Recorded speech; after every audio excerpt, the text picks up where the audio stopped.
ओम शांति। 9/5/2022। बाबा कहते हैं, मीठे बच्चे, जिस बाप को तुमने आधा कल्प याद किया, अब उसका फरमान मिलता है तो उसे पालन करो, इससे तुम्हारी चढ़ती कला हो जाएगी। प्रश्न है, तुम बच्चों को अपनी नेचर क्यूर आपे ही करनी है, कैसे?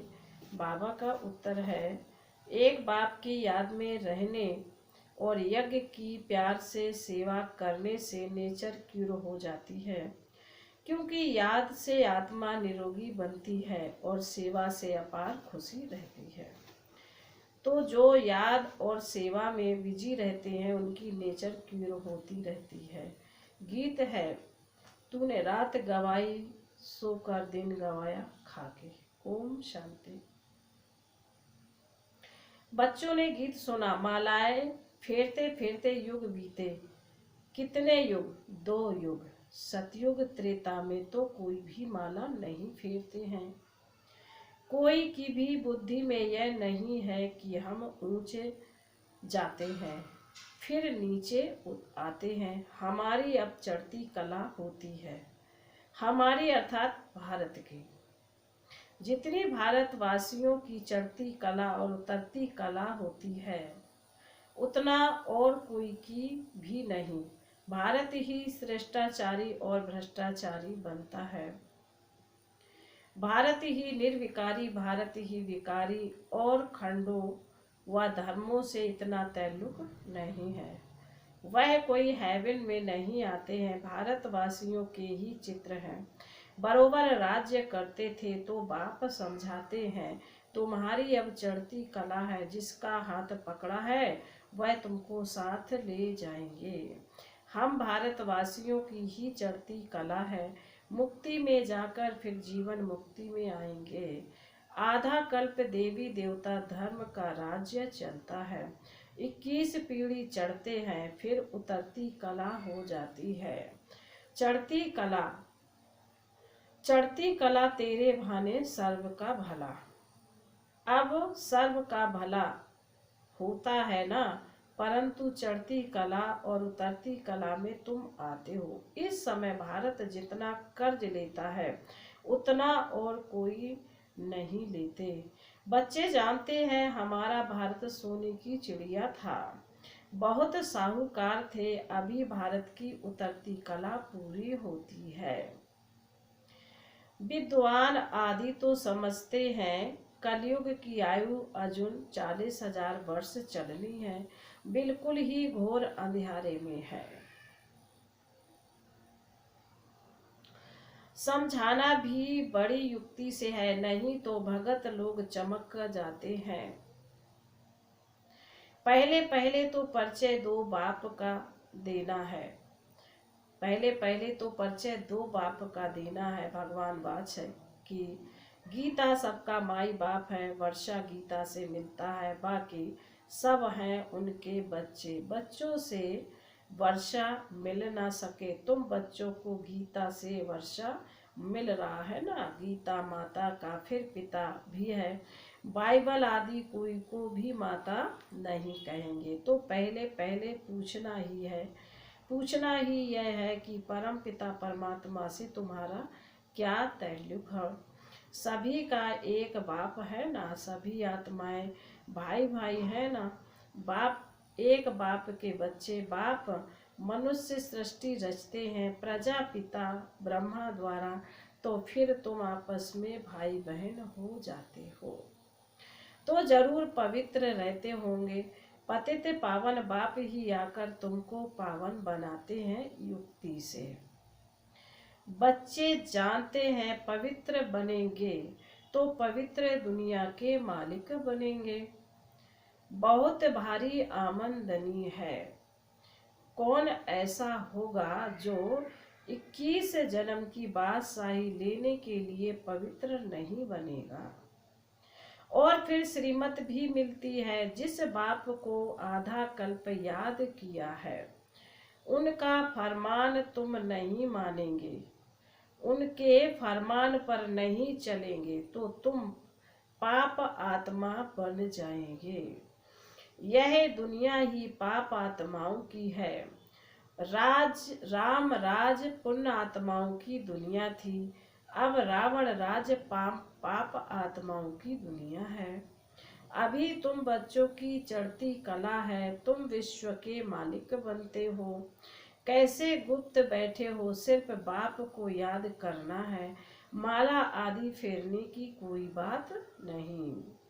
बाप को याद करते तुम काम करो, बाबा आपके यज्ञ की सेवा स्थूल सूक्ष्म दोनों हम कैसे इकट्ठे करते हैं।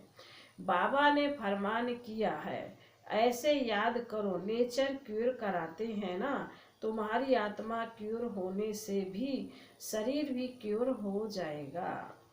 सिर्फ बाप की ही याद से तुम पतित से पावन बनते हो। पावन भी बनो और यज्ञ की सेवा भी करते रहो।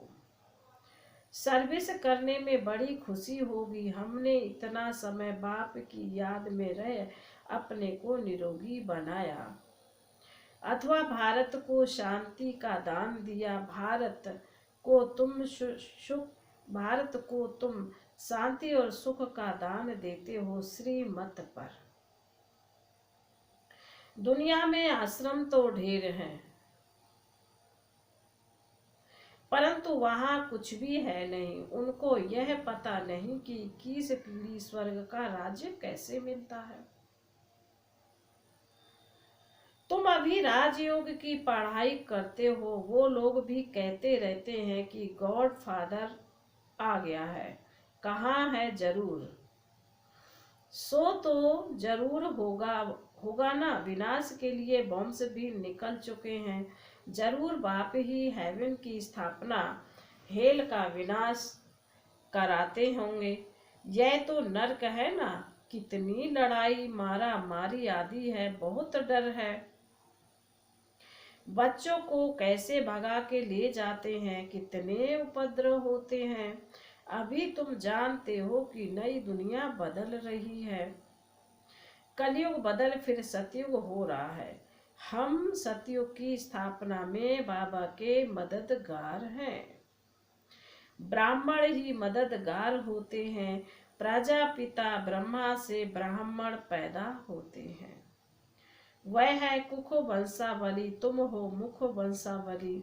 वह ब्रह्मा की संतान तो हो न सके, तुमको एडॉप्ट किया जाता है। तुम ब्राह्मण हो, ब्रह्मा की औलाद। प्रजापिता ब्रह्मा तो संगम पर ही हो सकता है। ब्राह्मण सो फिर देवी देवता बनते हैं। तुम उन ब्राह्मणों को भी समझा सकते हो कि तुम कुख वंशावली हो। कहते हो ब्राह्मण देवी देवताय नमः। ब्राह्मणों को भी नमस्ते, देवताओं को भी नमस्ते करते हैं, परंतु ब्राह्मणों को नमस्ते तब करेंगे जबकि अभी हो। समझते हैं यह ब्राह्मण लोग हैं, तन मन धन से बाबा की श्रीमत पर चलते हैं। वह ब्राह्मण जिस्मानी यात्रा पर ले जाते हैं। यह तुम्हारी है रूहानी यात्रा। तुम्हारी यात्रा कितनी मीठी है। वह जिस्मानी यात्राएं तो ढेर हैं, गुरु लोग भी ढेर हैं। सबको गुरु कह देते हैं। अभी तुम बच्चे जानते हो, हम मीठे शिव बाबा की मत पर चल उनसे वर्षा ले रहे हैं। ब्रह्मा द्वारा वर्षा शिव बाबा से लेते हैं। तुम यहाँ आते हो तो फट से पूछता हूँ, किसके पास आए हो? बुद्धि में है यह शिव बाबा का लोन लिया हुआ रथ है। हम उनके पास जाते हैं, सगाई ब्राह्मण लोग कराते हैं, परंतु कनेक्शन सजनी साजन का आपस में होता है ना, कि सगाई कराने वाले ब्राह्मण से स्त्री पति को याद करती है या हथियाला बांधने वाले को याद करती है। तुम्हारा भी साजन है, शिव है, फिर किसी देहधारी को तुम क्यों याद करते हो? याद करना है शिव को, यह लॉकेट आदि भी बाबा ने बनवाए हैं समझने के लिए।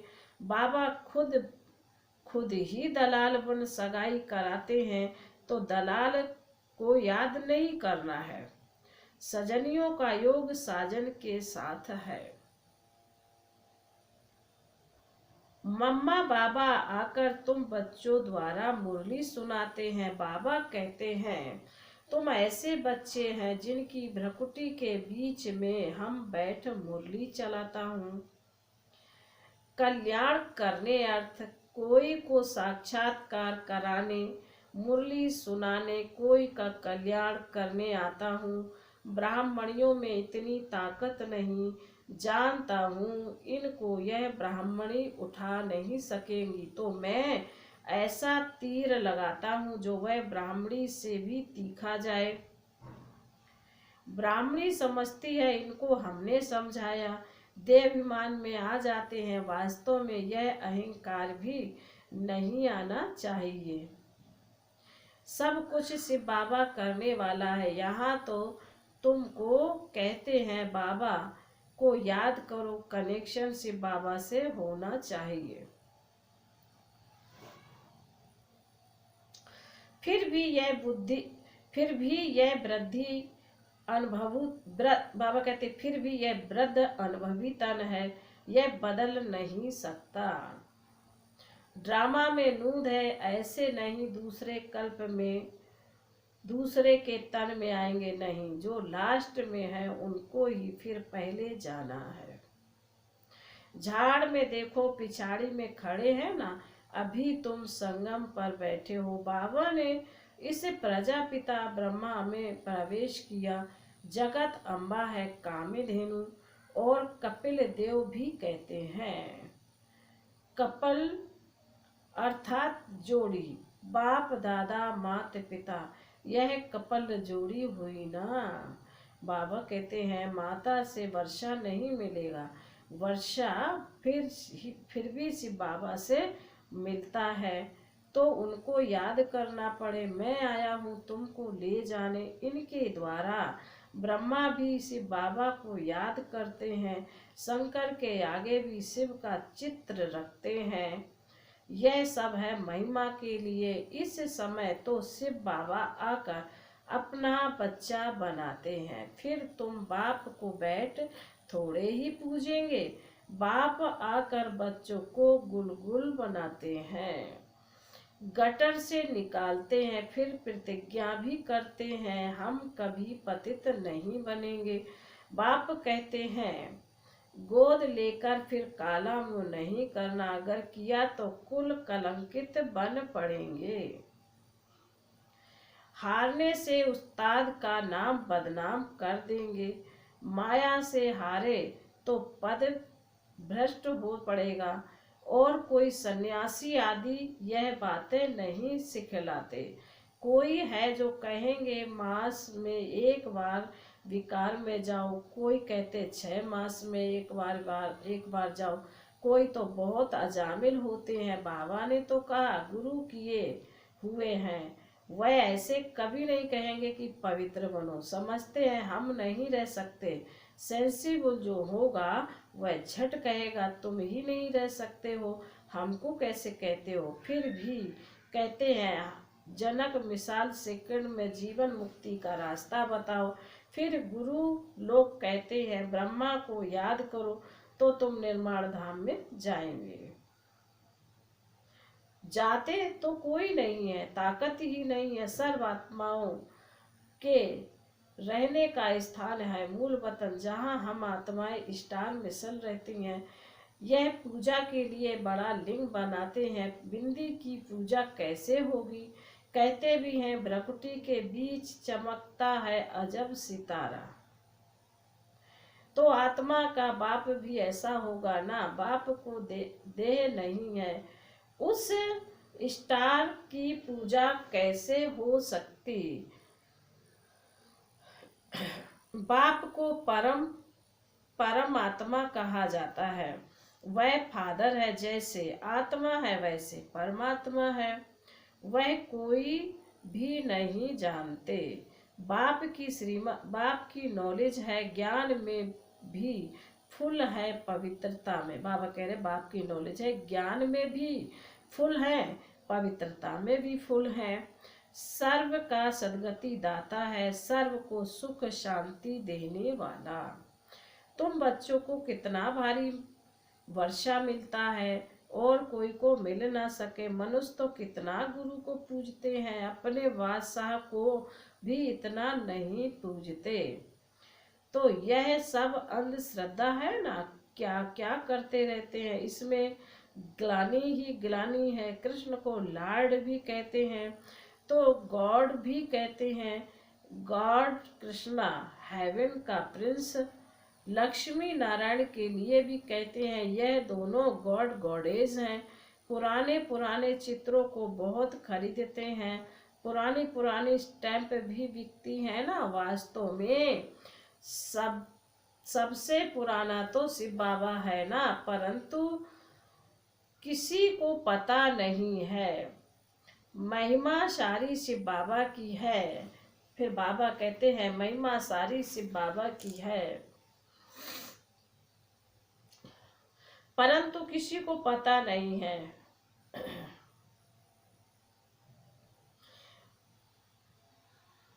महिमा सारी शिव बाबा की है, वह चीज तो मिल ना सके। पुराने ते पुरानी चीज कौन सी? नंबर 1 शिव बाबा। कोई भी समझ नहीं सकते कि हमारा फादर कौन है, उनका नाम रूप क्या है। कह देते उनका कोई नाम रूप नहीं है, तब पूजते किसको हो? शिव नाम तो है ना, देश भी है, काल भी है। खुद कहते हैं मैं संगम पर आता हूँ।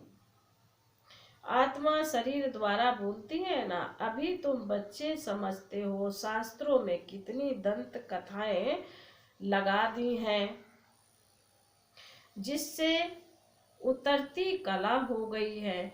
चढ़ती कला सतयुग त्रेता, चढ़ती कला सतयुग त्रेता, उतरती कला द्वापर कलयुग है। अब फिर चढ़ती कला होगी, बाप बिगर कोई चढ़ती कला बना ना सके।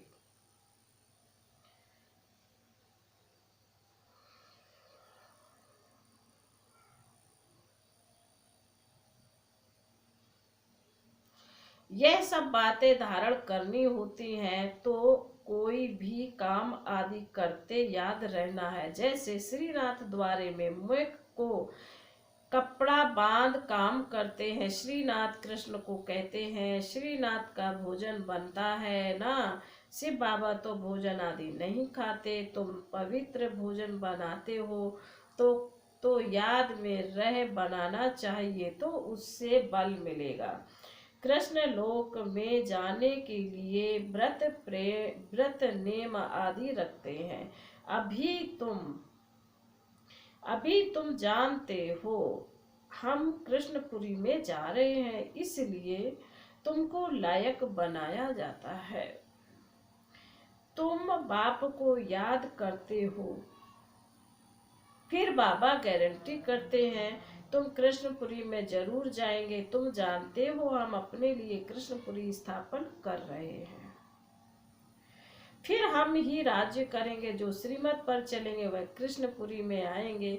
लक्ष्मी नारायण से भी अधिक कृष्ण का नाम वाला है, सतो प्रधान है, इसलिए कृष्ण का नाम जास्ती है। फिर बाबा बोले अच्छा, मीठे मीठे शकील दे बच्चों प्रति माता पिता बाप दादा का याद प्यार, गुड मॉर्निंग।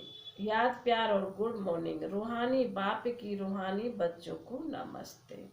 हम रूहानी बच्चों की रूहानी माता पिता बाप दादा को याद प्यार, गुड मॉर्निंग और नमस्ते नमस्ते नमस्ते। ओम शांति। धारणा के लिए मुख्य सार बाबा ने कहा है, पहली पॉइंट में अपना पूरा कनेक्शन एक शिव बाबा से रखना है। कभी किसी भी देहधारी को याद नहीं करना है। कभी अपने उस्ताद बाप का नाम बदनाम नहीं करना है।